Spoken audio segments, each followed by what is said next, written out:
Só vira a tela. Pronto.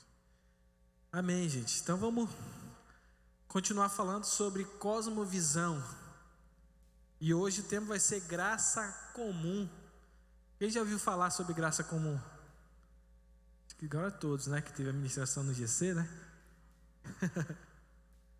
Amém. A gente vai falar sobre cosmovisão, a graça comum. Então, para começar, vamos abrir nossas Bíblias num dos livros que eu acho mais top da Bíblia, que é Gênesis, capítulo 1. Capítulo 1, no verso 26 em diante, que diz assim a palavra de Deus, ó. E disse Deus: façamos o homem à nossa imagem, conforme a nossa semelhança, e domine sobre os peixes do mar, e sobre as aves dos céus, e sobre o gado, e sobre toda a terra, e sobre todo réptil que se move sobre a terra.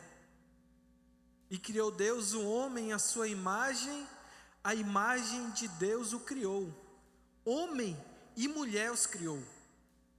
E Deus os abençoou, e Deus lhe disse: frutificai e multiplicai-vos e enchei a terra e sujeitai-a, e dominai sobre os peixes do mar, sobre as aves dos céus, e sobre todo animal que se move sobre a terra. E disse Deus: eis que vos tenho dado toda a erva que dê semente, que está sobre a face de toda a terra, e toda a árvore em que há fruto que dê semente, ser-vos-á para mantimento. E a todo o animal da terra, e a toda a ave dos céus, e a todo réptil da terra, em que há alma vivente, toda a erva verde será para mantimento. E assim foi. E viu Deus que tudo quanto tinha feito, e eis que era muito bom, e foi a tarde e a manhã do dia sexto. Amém. Aqui a gente vê um versículo clássico, né, de Gênesis, que fala sobre a criação, e quando Deus tinha, né, no seu coração, e ele em conversa com Jesus e Espírito Santo, ele fala: façamos o homem à nossa imagem e semelhança. Então, imagem e semelhança, ele reflete o que é administração. Pode ver que depois ele começa a falar domine. Então, a imagem de semelhança de Deus, ele está falando como um homem, como administrador daquilo que Deus tinha criado. Então, Deus colocou o homem no jardim. Depois você vai ver lá no verso 8. E plantou o Senhor Deus um jardim no Éden, e pôs o homem que ali tinha formado. Então Deus foi lá e colocou o homem naquele local. E lá no verso 15, o Senhor Deus, e tomou o Senhor Deus o homem e pôs no jardim do Éden para lavrar e o guardar. E ordenou o Senhor Deus ao homem, dizendo: de toda a árvore do jardim comerás livremente, mas da árvore do conhecimento do bem e do mal. Enfim, a gente já sabe essa história de cor e salteada. Então, toda a nossa cosmovisão está definida nisso, em Deus entregar ao homem o domínio da sua criação. Começou aqui. E Deus instruiu o homem: rapaz, no dia que tu comer, tu já sabe, tu vai morrer, não tem para onde correr. Deus falou: no dia que você comer, você vai morrer. Então, o interessante é que a gente só presta atenção num detalhe que Deus falou: se você comer isso, você vai morrer. Mas a gente esquece que Deus, em sua misericórdia, Ele falou que poderia comer de toda e qualquer árvore que existia no jardim. De todas. E somente uma. Então a gente precisa se atentar que não comer ou não usufruir daquilo que Deus tinha dado ao homem era tão pecado ele comer da árvore do conhecimento do bem e do mal, porque Deus colocou à disposição do homem.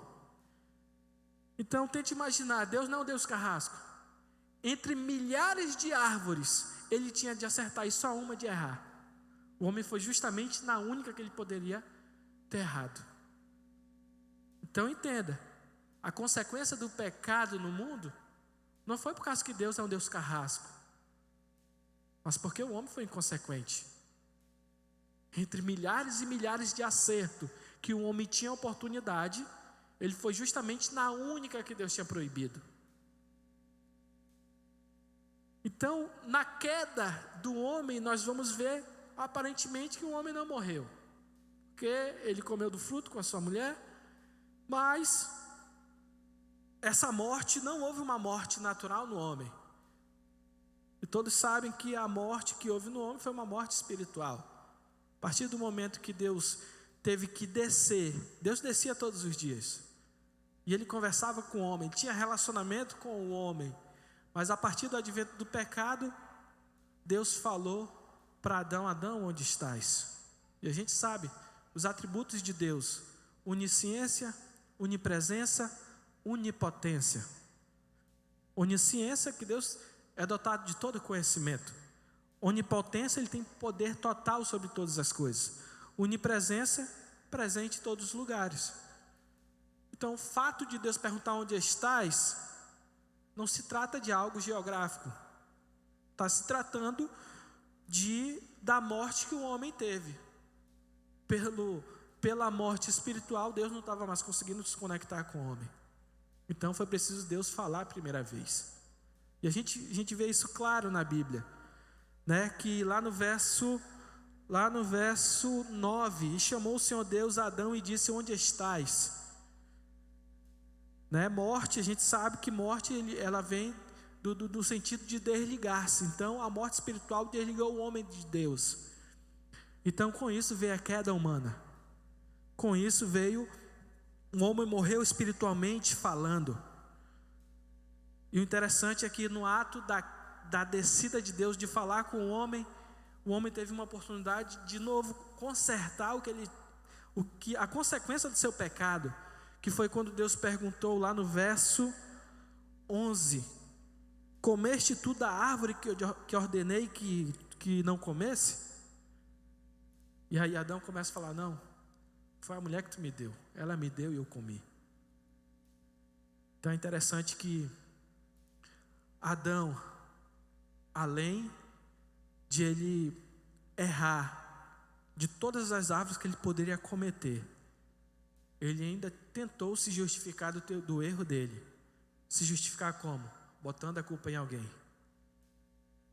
Cara, isso daí não é tão diferente do que acontece conosco hoje, né? Todos os pecados que nós cometemos e nós não confessamos, nós tentamos nos justificar. E como é que a gente se justifica? Falando: pô, Deus, brincadeira também, né? Aquela jovem anda daquele jeito, né? Sabe? Aqueles pecados que a gente comete, né? Pô, Senhor, também esse pessoal não facilita, né? Por isso que eu saí de mim, esse pessoal também não ajuda. Então é isso. Se justificar do pecado é quando eu não confesso o meu pecado e eu começo a conversar com Deus e falar: Senhor, mas também fulano não ajuda, por isso que eu saí, entrei na carne e tal. Então entenda que todo pecado precisa ser confessado e não justificado diante de Deus. Enfim, o homem perdeu a oportunidade. Então a gente começa a ver a troca de acusações. Não aconteceu só com o homem, aconteceu com a mulher também. A partir do momento que ela bota a culpa na serpente, quem criou a serpente foi Deus. Então tudo aquilo que a gente tenta se justificar diante de Deus, a gente está culpando a Deus. Porque quem foi que criou o ser humano? Quem foi que criou a serpente? Quem foi que criou a mulher? Quem criou a serpente foi o próprio Deus. Então tudo que eu e você nos justificamos do pecado, nós culpamos a Deus. Então o pecado é para ser confessado. Continuando. Então, ao se justificar do seu erro, né? Deus corrige a Adão. E lá no capítulo 3 ainda, lá no verso 17, Deus começa a dar as penitências. Ele já tinha dado para a mulher, e ele começa a falar com Adão. E Adão disse: porquanto destes ouvidos à voz da tua mulher e comeste da árvore de que te ordenei, dizendo: não comerás dela, maldita é a terra por causa de ti, com dor comerás dela todos os dias da tua vida. Rapaz, então está complicado. Maldita é a terra, foi o que Deus disse. Maldita é a terra por tua causa. E ele fala: com dor comerás dela todos os dias. Não é por isso que eu e você temos que ter um dia fadigante de trabalho e ter que chegar em casa morto de cansado. Trabalho é bênção, lógico. Trabalho é bênção. Mas nós trabalhamos no contexto aqui com o suor do nosso rosto, por causa de uma penitência do homem, porque a terra foi maldita. Vocês estão me entendendo? Amém? Amém. Não estou falando que trabalho é maldição, tá, gente? Tá? Só foi uma consequência do pecado, tá bom? Continuando. E ele fala: no suor do teu rosto comerás e o teu pão até que te tornes a terra, porque dela foi tomado. Então tenta imaginar. Adão, depois do pecado, eles se tornaram réu de punição eterna de Deus. O interessante é que essa separação, ela não só atingiu ao Adão, o homem, mas ela atingiu todos nós. Romanos 6:23 diz que o salário do pecado é a morte. Então nós só morremos porque nós recebemos salário. Salário do quê? Do pecado. Nós só morremos por causa do pecado. E lá em Romanos 5:12 fala que por um homem entrou o pecado no mundo, e pelo pecado veio o quê? A morte. E assim a morte passou a todos os homens. Então tá ruim pra gente. Terra maldita, pecado, morte. Tá ruim pra gente. Então, o interessante é que apesar dessa maldição que está na terra, que está sobre a terra, porque Deus disse: maldita é a terra por tua causa. Apesar dessa maldição, nós percebemos, sabe o quê? Que o homem natural, ele consegue fazer muitas coisas louváveis no mundo. Vocês não concordam? Como ele consegue fazer coisas louváveis? Desenvolvimento científico é uma coisa boa. Tecnologia é coisa boa. O celular que você está na sua mão é coisa boa. Comunicação são tudo coisas boas e coisas naturais. E se você for pesquisar quem foi que criou essas coisas, a maioria delas, eu te garanto, não foi um cristão. Não foi um cristão. A maioria delas, quem criou não foi um cristão. Então, assim, essas coisas continuaram a existir. O celular, né, que a gente tem na mão, obras de arte, músicas boas, leis civis e tantas outras coisas. Cara, e como que a gente pode explicar isso? Sabendo que a terra, o mundo está debaixo de uma maldição. Maldita é a terra. O homem é escravo do pecado e a terra maldita. Como essas coisas acontecem? Então, mesmo sob maldição do pecado, a terra, ela não se tornou um lugar inóspito, né?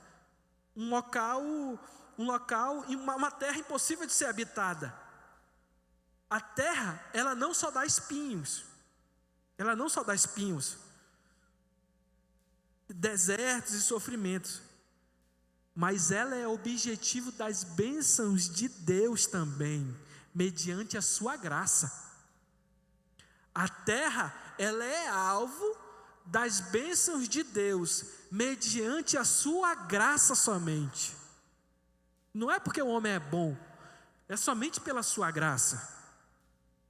Interessante é que Jesus, lá em Mateus 5,45, na parte B, fala bem assim, ó: porque ele faz nascer o sol sobre os maus e bons, e via a chuva sobre justos e injustos.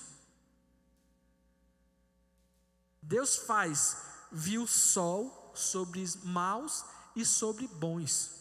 Então isso daí é atributo de Deus, essas coisas. Então, paralelamente, entre aspas, eu falo isso, a graça salvadora. O que é a graça salvadora? Efésios capítulo 2, verso 8 e 9. A graça salvadora é aquela graça a qual Jesus Cristo veio à terra e redimiu os seus filhos. Isso se dá o nome à graça salvadora. Há uma graça de Deus que atinge os seus, que salva os seus filhos. Mas, porém, tem uma graça, eu não falo como outra graça, uma segunda graça, mas que é a mesma graça, mas que atinge com efeito diferente. E alguns teólogos eles chamam de graça comum.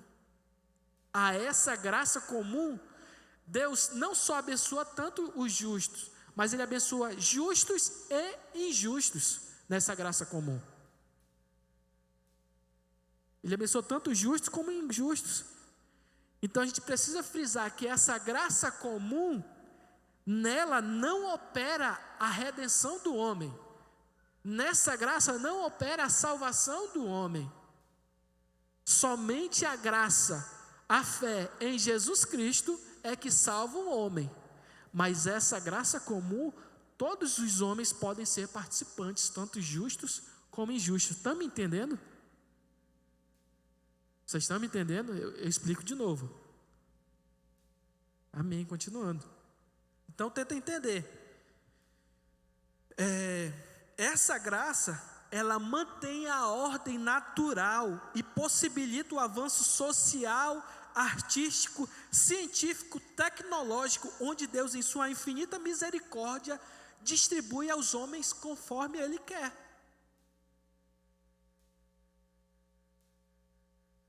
Tanto justos como injustos. Porém,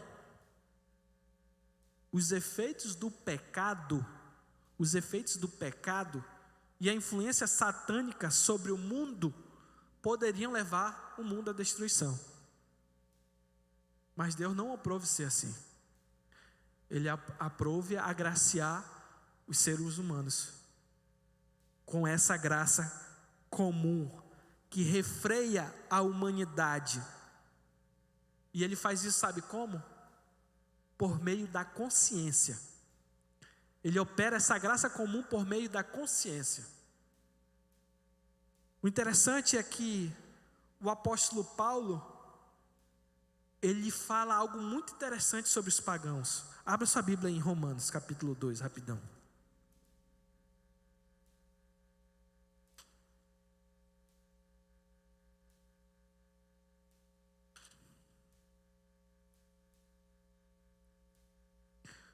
Romanos capítulo 2 está aqui. A palavra de Deus bem assim lá no verso 14 e 15. Olha como é que está escrito. Porque quanto os gentios que não têm lei, fazem naturalmente as coisas que são da lei, não tendo eles lei para si mesmos, são lei, os quais mostram a obra da lei escrita em seus corações, testificando juntamente a sua consciência e os seus pensamentos, quer acusando-os, quer defendendo-os. Como a gente consegue ver isso de forma mais clara? Não é preciso você falar, por exemplo, para um adolescente que matar é errado. Essa é uma lei natural que está implantada na consciência da humanidade. Não é preciso você falar para uma criança, talvez, que roubar é errado, para uma pessoa não cristã, por exemplo. Porque isso é uma lei que está implantada no coração das pessoas através do que? Da consciência. Então, apesar da desgraça que está na humanidade, que o pecado ocasiona, Deus deixou a consciência para isso. Estão me entendendo? Deus deixou a consciência. O mesmo Deus que coloca a consciência é Ele que dá sabedoria aos homens. Está escrito lá em Daniel capítulo 1, 22. Ele dá sabedoria aos sábios e conhecimentos aos entendidos. Cara, eu não sei se você já foi dar uma pesquisada sobre invenções da humanidade. Grandes invenções da humanidade foram criadas, sabe por quem? Por ateus. Para te ver como essa graça comum, ele atinge até quem não crê em Deus. Por exemplo,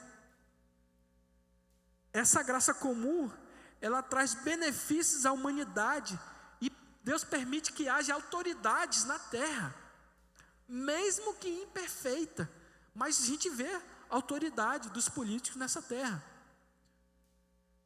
Então, diante da maldição que está nessa terra, da maldição que há nela, Deus opera a sua graça comum, dando a quem Ele quer, justos e injustos. Que a gente falar, por exemplo, da criação da roda, cara. Benefício criado na Mesopotâmia, há 4.000, 5.000 anos atrás. Cara, não foram cristãos que criaram isso. Que falar do tratamento de água, de saneamento básico no Egito, com povos completamente idólatras. Que falar do inventor do telefone, cara. Que falar da internet, comunicação sem fios. Então tudo isso fazem parte da graça comum de Deus. Fazem parte da graça comum de Deus. E o interessante é que eu e você somos beneficiados. É que eu e você, nós usufruímos isso. O carro é uma graça comum, não foi o cristão que criou um motor, não foi o cristão que criou um carro, mas eu e você usufruímos disso.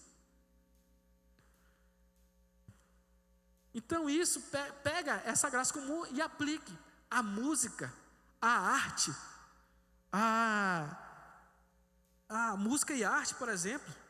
Se for ver lá em Gênesis capítulo 1, abra aí rapidinho. O cara que criou o primeiro instrumento musical, ele era descendente de Caim. Gênesis capítulo 1 não. Cadê capítulo 4, 21. 4, 21, ó. E o nome do seu irmão era Jubal, este foi o pai de todos os que tocam harpa e órgão. Cara, isso é graça de Deus. Isso é graça, uma graça comum, no qual Deus deu inclusive para os filhos de Caim. Se você ver a genealogia aqui, ele era filho de Caim, filho de Lameque. Não é filho como a gente fala, né? Mas tem gerações, né, que passaram, né? 200, 300 anos depois e tal. Antigamente os caras viviam 900 anos. Isso tudo para mostrar para você que a graça comum é algo que existe no nosso meio. É algo que está à disposição de um cristão usufruir dessa graça. Com isso, cara, tente imaginar você, se a gente fosse proibido de usufruir essa graça comum. Como é que seria? A gente só ia ler Bíblia, cara. Dificilmente a gente ia ver alguma coisa, um conteúdo de um cara não cristão. Dificilmente a gente ia usar um carro. Porque se fosse proibido por Deus, a gente tinha que ser obediente. Mas Deus nos deu a graça comum, a gente precisa usufruir ela. Cara, e a pergunta que eu faço para você: em quais meios você tem enxergado essa graça na tua vida? Em quais meios essa graça tem te alcançado? Através da música? Através de poesia? Através de tecnologia, transporte, avanço? E a gente precisa entender, a gente precisa sair, tirar aquela mente de demonizar as coisas, saca? De a gente, tipo assim, não vou ouvir isso daí porque, sei lá, é uma coisa simples, cara, que é lícito pra gente, e a gente começa a falar, não, isso daí é do diabo. Não, isso daí foi o diabo que criou, tu é doido? Não vou ver essa parada não. Né? Lógico, eu não estou dando aval para você sair aí fazendo tudo que der para você fazer, não é isso. Né? Eu creio sim, que o diabo sim, o homem tem poder criador de coisas. Meu amigo, imagine o diabo, um anjo que foi escolhido por Deus. Mas eu quero fazer com que você enxergue aqui, para de demonizar as coisas. Para de querer demonizar aquilo que Deus criou para te usufruir. E a pergunta que eu faço para você é: como você tem apreciado as suas músicas, sua playlist? Como você tem analisado, tem curtido o belo, uma obra de arte? Como você tem desfrutado dessa graça comum? Porém, todavia, não é toda a graça comum que emana de Deus. não é toda a graça comum que emana da criação de Deus. Por exemplo, existem coisas criadas em nosso meio, cara, que a gente nem precisa falar que é pecado. A gente nem precisa falar que a gente precisa se abster dessas coisas, né? Artes com teor sexual explícito, filmes eróticos, né? Filme pornográfico, né? O que falar de homens e mulheres que ficam dependentes da pornografia, da masturbação, por causa que assistiam um filme na sua adolescência.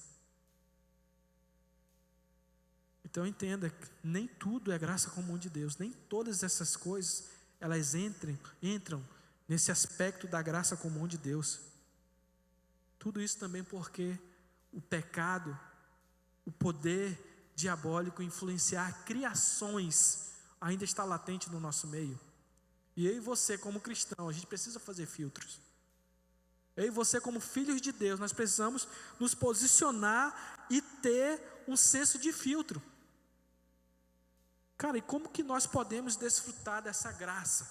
Como nós podemos desfrutar dessa graça comum para a glória de Deus em nossa vida? E a gente volta de novo para o texto de Gênesis 1:26. Que a gente precisa viver isso como sendo a imagem e semelhança de Deus. Sendo imagem e semelhança de Deus. Eu não sei se você já parou para pensar que nós somos a única criatura que Deus atribui, que é a imagem e semelhança dele. Cara, em outras cosmovisões, as pessoas acreditam que, sei lá, a criação, por exemplo, na criação babilônica, na criação egípcia, significa que os deuses são que dominam sobre os homens, que os homens são capazes dos deuses. Mas na teologia bíblica, na cosmovisão bíblica, Deus disse: o homem é que domina, o homem é o administrador das coisas que ele criou. E ser imagem e semelhança de Deus significa que dá a ideia, sabe de quê? Não sei se vocês lembram, por exemplo, história antiga, quando um governante, um império, ele dominava regiões, tinha o quê? Uma estátua daquele imperador. Em cada região dominada tem a estátua daquele imperador. Então essa estátua, ela quer dizer o quê? Opa, aquilo é propriedade do império tal. Não é isso? Então entenda que através dessas estátuas, a estátua da sua pessoa, né, espalhado por território, né, eles sabiam de quem era aquele território, eles sabiam a quem pertencia aquilo. Então o autor do Gênesis, quando ele disse: façamos o homem à nossa imagem e semelhança, ele tinha isso em mente. Ele tem isso como? Que o ser humano, ele é representante de Deus aqui nessa terra. Não é um cachorro, não é um animal, não é um boi, uma vaca, mas é o ser humano, ele é a imagem de Deus nessa terra. Ele é representante de Deus. Então, e o que Deus fala sobre a administração nos outros versículos? Dominem sobre aquilo, se multipliquem, encheiem a terra. Então, a gente vê esse aspecto muito claro da parte de Deus, sobre o homem ser administrador da criação do Pai. O domínio é dado, quando eu falo homem, lógico, é homem e mulheres sem distinção, dados à humanidade, sendo salvos ou não. Quando Deus fala: façamos o homem à nossa imagem e semelhança, Ele fala no outro verso: e Deus criou o homem à sua imagem, a imagem de Deus o criou, homem e mulher os criou. Ele não está falando de eleitos e não eleitos que os criou, mas ele está falando de homem e mulher. Então aqui, quando ele fala de imagem e semelhança, o termo imagodei, ele está falando da humanidade em si.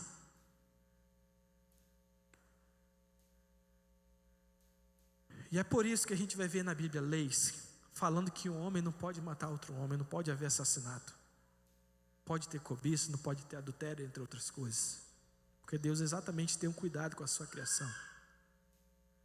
Interessante é lá em Salmos, capítulo 115, verso 16, diz assim, ó: os céus são do Senhor, mas a terra deu aos filhos dos homens. Muitas vezes nós até fazemos a distinção, né, de filhos de Deus e criatura. É lógico, a Bíblia fala, né, João capítulo 1 ele fala que é filho de Deus quem tem a Jesus Cristo como um único e suficiente Salvador, né? E deu João capítulo 1, verso 1, lá pelo 21. Deu o poder de serem chamados filhos de Deus, aqueles que crescem em Jesus Cristo. Ele vai falar que é filho de Deus quem tem Jesus Cristo como Salvador. Mas entenda, o fato de uma pessoa ser criatura não torna ela menor. O fato de uma pessoa ser criatura não torna ela menor. Porque tanto um salvo como um não salvo, eles são imagem de Deus.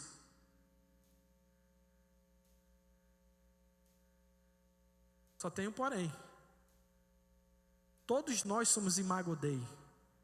Porém, há aqueles que foram manchados pelo pecado e não tiveram e não responderam à graça salvadora de Jesus Cristo.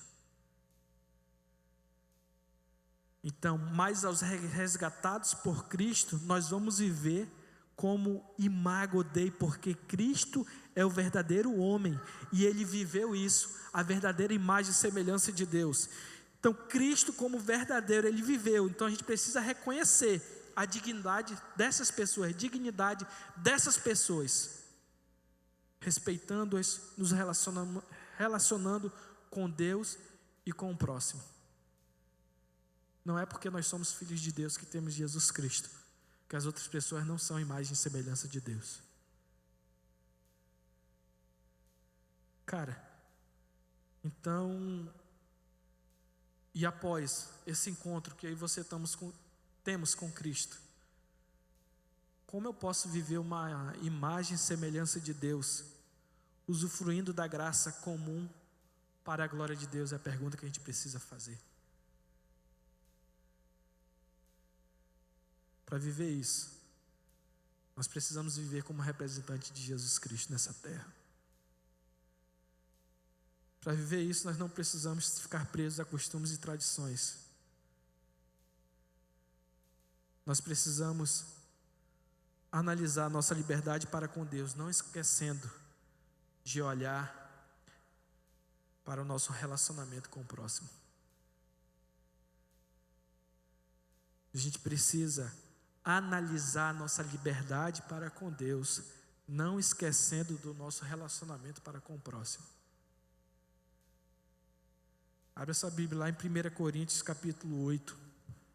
E aqui a gente consegue enxergar um parâmetro muito interessante de como viver para a glória de Deus.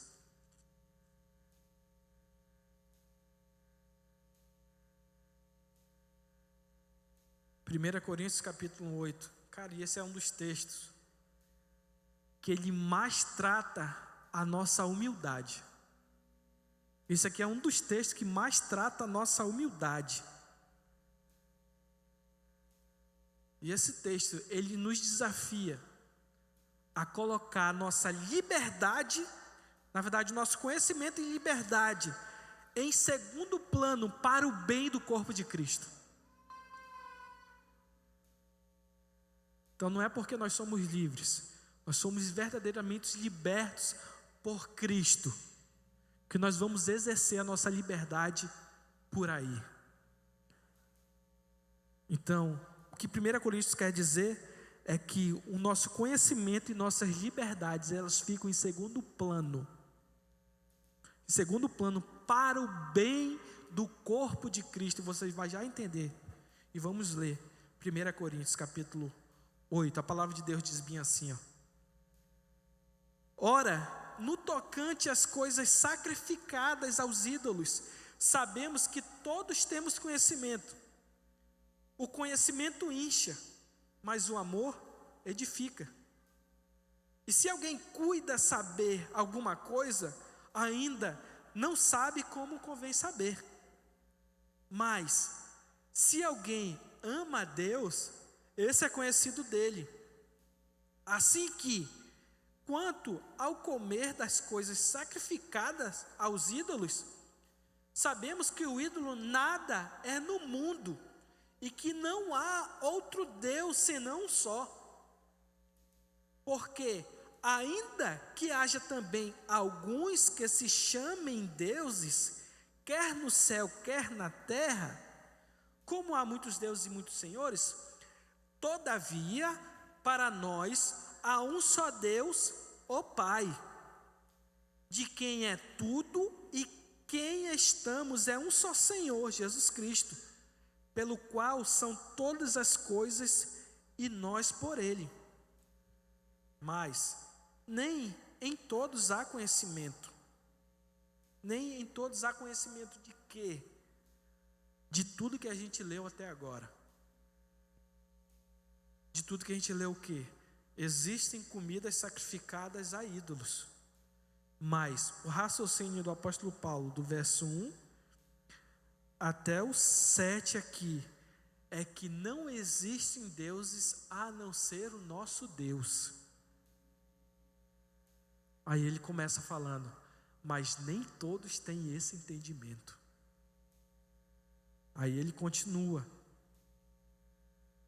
mas nem todos há conhecimento, porque alguns até agora comem com consciência do ídolo, coisas sacrificadas ao ídolo, e a sua consciência, sendo fraca, fica contaminada. Ora, a comida não nos faz agradáveis a Deus, porque se comemos, nada temos demais, e se não comemos, nada nos falta.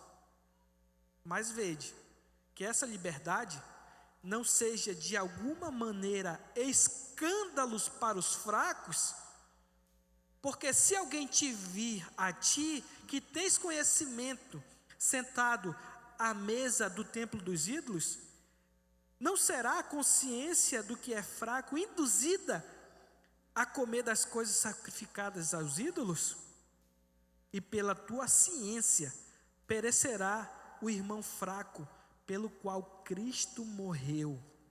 Ora, pecando assim contra os irmãos, e ferindo a sua fraca consciência, pecais contra Cristo. Por isso, se a comida escandaliza seu irmão, a meu irmão, escandalizar a meu irmão, nunca mais comerei carne, para que meu irmão não se escandalize. Cara, isso daqui é um texto muito claro. O apóstolo Paulo, ele não está falando de coisas que são pecados. Coisas que são pecado, matar, mentir, falsidade. O apóstolo Paulo não está falando disso. Isso já está resolvido na Bíblia, está nas leis. São pecados e pronto. Agora, porém, o contexto daquela cidade era que Corinto era uma cidade portuária. Por ser portuária, ela tinha uma influência muito cultural de todos os povos que atracavam ali. Então ela era uma cidade extremamente religiosa. Ali tinha um templo de uma mulher, de uma deusa do amor chamada Afrodite. Ali tinha mais ou menos 1000 prostitutas, sacerdotisas que viviam e faziam seus rituais, oferecendo seus corpos aos viajantes. Então ali era uma cidade extremamente religiosa e idólatra. E animais ali eram sacrificados. E os animais que eram ofertados ali, eles eram partidos em 3 partes. A primeira ficava na hora do ritual, porque tinha relações sexuais, bebidas e tinha comida. A segunda parte que sobrava ficava com os sacerdotes. A terceira parte ficava com o ofertante, ele pegava de volta. Porém, os sacerdotes, eles atendiam a demanda muito alta. E eles tinham carne de sobra. O que eles faziam? Pegavam a carne, comiam o que tinha que se alimentar e vendiam no mercado. Então, quem que ia comprar no mercado a carne? Os cristãos também. Então esse é o contexto de Corinto. Então quando o apóstolo Paulo está falando sobre comer comidas sacrificadas a ídolos, significa que eles levavam os animais, partiam, os sacerdotes da época pegava a comida, vendiam no mercado e os cristãos compravam. Então era assim que funcionava a parada. Entretanto, existia alguns cristãos que não tinham incômodo nenhum em comer isso. Porque eles não tinham problema, eles tinham entendimento. Porém, tinha os cristãos que viam nisso algo impuro. Então, o apóstolo Paulo, ele dá uma recomendação lá nos versículos 9 e 10. Não para o cristão fraco, de consciência fraca, mas para o cristão forte, maduro. E olha o que ele fala. Mas vede que essa liberdade não seja de alguma maneira escândalo para os fracos. Porque se alguém te via a ti mesmo que tens conhecimento, sentado à mesa do templo dos ídolos, não será a consciência do que é fraco induzida a comer coisas sacrificadas a ídolos? Então Deus dá uma repreensão para os que são maduros, que conhecem que comida é sacrificada a ídolos. Ídolos não existem. Somente o nosso Deus. Não tem problema nenhum em comer. Mas porém, se você vê um irmão fraco na fé e ele falar, não, eu não vou comer isso, porque essa comida é sacrificada a ídolo, segundo a Bíblia, nós não temos que comer. Pega esse mesmo princípio e aplica para toda a graça comum. O cristão pode ouvir música mundana? Claro que pode. O cristão pode usufruir da graça comum de Deus? Claro que ele pode. Quando que a nossa liberdade vai ser freada?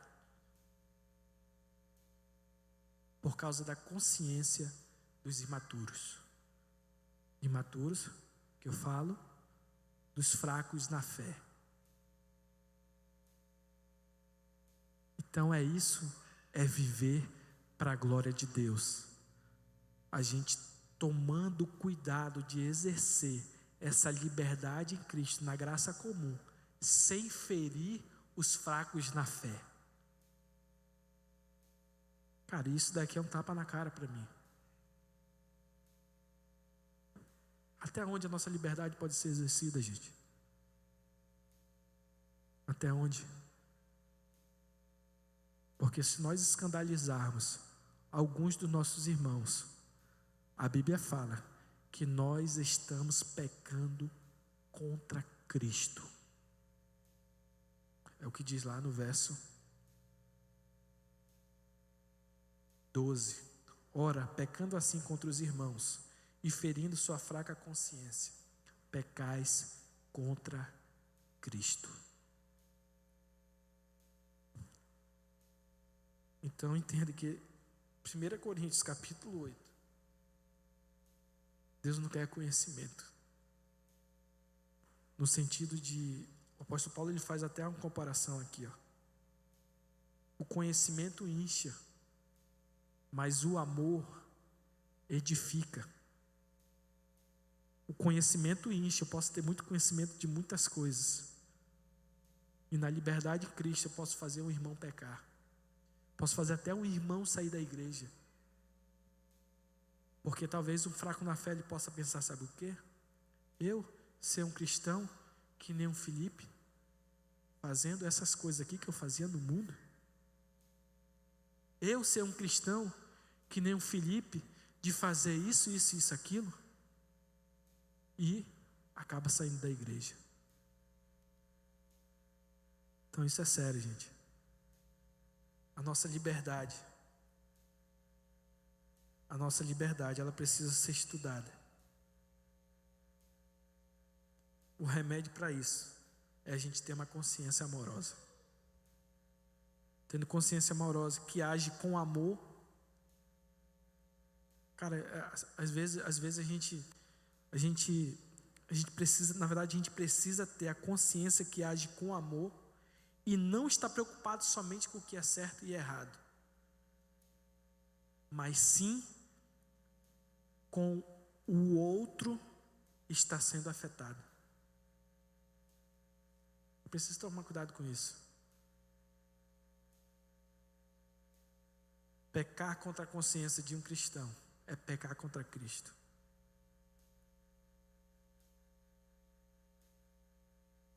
Pois a gente demonstra falta de consideração pelaquilo que Cristo está instituindo.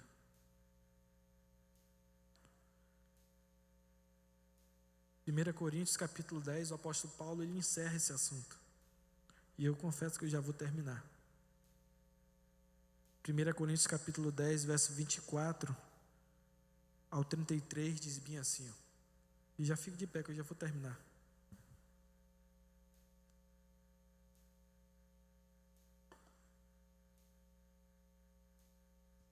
Primeira Coríntios 10, 24. Ninguém busque o proveito próprio. Antes, cada um que é do outro. Comei de tudo quando se vende no açougue, sem perguntar nada por causa da consciência. Porque a terra é do Senhor e toda a plenitude. E se algum dos infiéis vos convidar e quiserdes ir, comei de tudo que se puser diante de vós, sem nada perguntar, por causa da consciência. Mas, se alguém vos disser, isto foi sacrificado aos ídolos, não comais, por causa daquele que vos advertiu, e por causa da consciência, porque a terra é do Senhor e toda a sua plenitude. Digo, porém, a consciência, não a tua, mas a do outro. Pois, por que há de a minha liberdade ser julgada pela consciência do outro? E se eu, com graça, participo, por que sou blasfemado naquilo que dou graças? Portanto, quer comais, quer bebais, ou façais qualquer outra coisa, fazeis para a glória de Deus.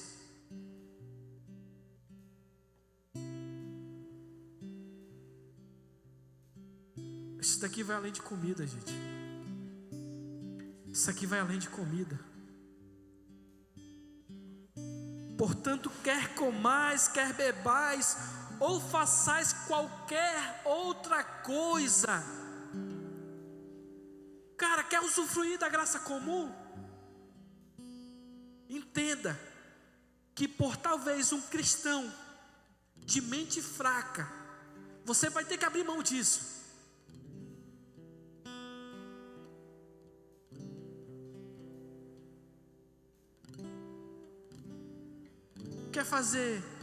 Quer aproveitar da arte, da cultura, das séries, das coisas. Tenha filtro nas suas escolhas. Tenha filtro. Não seja pedra de tropeço na vida de ninguém. Saiba aproveitar a graça de Deus. Saiba sim aproveitar a graça comum, cara. Saiba aproveitar a graça de Deus. A Bíblia fala que Jesus Cristo, Ele abriu mão, gente. Ele abriu mão, na verdade, Ele deixou por um lado, Ele abriu mão da sua glória e viveu como homem em nosso meio, cara. Ele poderia usufruir de muitas coisas de Deus. Ele poderia usufruir de muitas coisas, Ele era Deus. Mas Ele se tornou participante do sofrimento. Ele participou dos sofrimentos do homem. Cara, e talvez deixar de usufruir dessa graça em prol ao próximo seja a posição e a postura correta que eu e você temos que ter.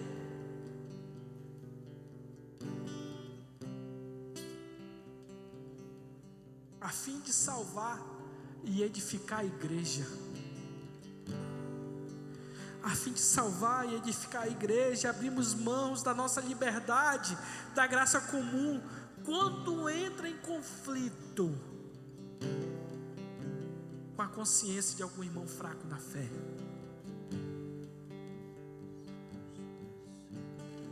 Então, se a graça comum não fere os princípios bíblicos, usufrua dela. Usufrua. Se a graça comum ela não te influencia a pecar, a ter desejo, atrações por mulheres, para ter relações sexuais antes do casamento, cara, não usufrua. Se a graça comum ela te faz ter anseio por coisas que vão contra a palavra de Deus, abra mão dela.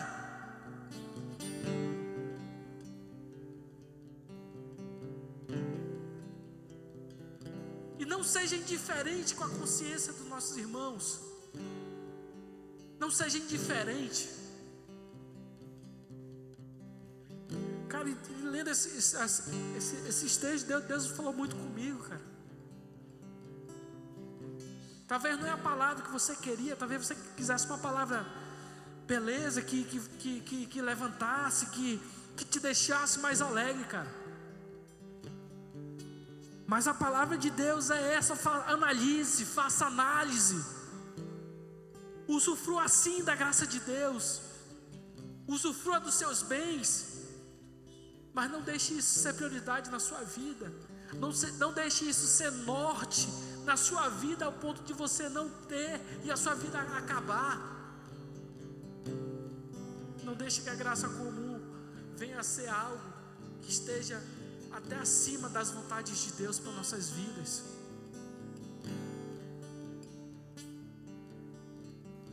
Só há um meio de a gente viver na prática essa graça para a glória de Deus.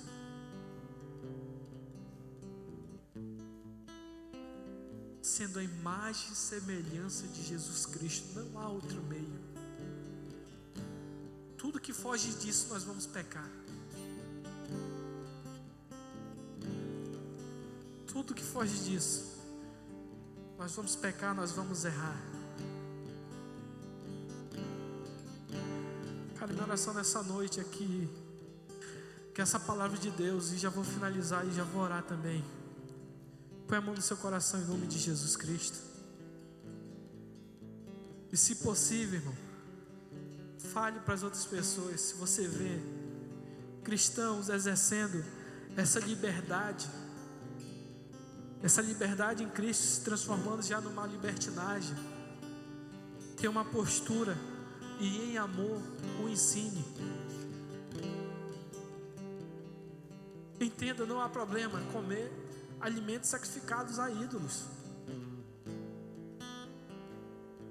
Não há problema de usufruir a graça comum de Deus, quando ela não entra em conflito com as coisas de Deus. Não há problema. Mas peça de Deus discernimento, porque talvez ao você usar dessa graça, você pode estar fazendo algum irmão pecar. Senhor Jesus, obrigado, Senhor, pela Tua palavra, Jesus. Pai, obrigado pela Tua palavra, que mesmo a gente pensando, Pai, que a Tua palavra não nos dá um norte, Pai, de vida, mesmo pensando que tem uns detalhes que fogem da Tua palavra, que parece que o Senhor deixou em branco. Não, Senhor. Na verdade, nas entrelinhas, nos etc., o Senhor fala com a gente, Pai. E o Senhor nos ensina, Pai, a ser como Jesus Cristo. E não é à toa que o apóstolo Paulo, ele começa o outro capítulo falando: sede meus imitadores como eu sou de Cristo. Pai, que a gente venha chegar a esse nível de maturidade, Deus, ao ponto de falar para os nossos discípulos: me imite, porque eu estou imitando a Cristo. Pai, que teus filhos venham crescer, Pai, em conhecimento, Pai, mas o conhecimento venha ser acompanhado em amor, Senhor. para que nós possamos usufruir, Pai, dessa graça, dessa liberdade, Senhor, sem ferir a consciência de irmão fraco, Senhor. Pai, em nome de Jesus Cristo, eu te apresento a cada um, Pai. Talvez pessoas foram feridas, Pai. Pessoas abandonaram, Pai, a tua casa por algum exemplo mal dado meu, Senhor. Tem misericórdia da minha vida, Jesus. Tem misericórdia de nós, Pai. Porque muitas vezes nós não temos postura, Pai, de Jesus Cristo, de Filho amado. Nós não temos postura em muitos casos, Deus. Mas em nome de Jesus Cristo eu te peço, Pai, que o Senhor venha iluminar a vida dos meus irmãos. Venha dar conhecimento, Pai, seguido de amor. Conhecimento seguido de amor, Pai. E que a tua igreja, Senhor, ela não venha ser indiferente, Senhor, para os irmãos de consciência fraca. Em nome de Jesus Cristo, Pai, que essa palavra, Pai, venha estar cravada, Senhor, em nossas mentes e nossos corações, Pai. E assim a gente venha, Pai, obedecer, Senhor, a tua palavra e fazer, Pai, os filtros necessários, Senhor. Pai, nós cremos que o Senhor não tem interesse, Pai, em mudar o nosso comportamento. O Senhor tem interesse em mudar o nosso interior, Deus. Então muda o nosso interior, Deus. Porque mudando o nosso interior, Pai, o nosso comportamento automaticamente ele muda, Pai. Então muda o nosso coração, Pai, que ainda tem resquícios, Pai, da velha natureza. Muda o nosso coração, Pai, que o eu ainda aflora mais, Pai, que as nossas vontades ainda afloram mais do que as tuas vontades, Senhor. Molda a nossa mente conforme a tua palavra. Nos dê a forma do Senhor, Pai. Nos ensina a não ser conforme o mundo, Deus, em nome de Jesus Cristo, Deus. Pai, a igreja tem sido tanto manchada, Pai. A tua igreja está manchada, Deus, por causa de maus exemplos, Pai. A tua igreja está sendo mal falada no mundo, Deus, por causa de pessoas, Pai, que talvez tenha sido diferente, Pai, com as pessoas. E eu, Senhor, peço, Pai, perdão pela tua igreja, Pai. E um clamor, Deus, ao verdadeiro arrependimento, Pai, para que tenha mudança de atitudes. Para a glória do teu nome eu te peço, Pai, abençoa cada um dos nossos irmãos a viver, Pai, uma vida para a glória do teu nome. Em nome de Jesus Cristo, Pai, eu te agradeço. Te agradeço, Deus, para todo sempre. Cara, e que Jesus venha seriamente, bicho, venha influenciar na escolha de vocês. Que as escolhas de vocês, nossas na verdade, estejam pautadas somente em Jesus Cristo. Amém, gente? Glórias a Deus, e dá um aplauso para Jesus nessa noite. Glórias a Deus.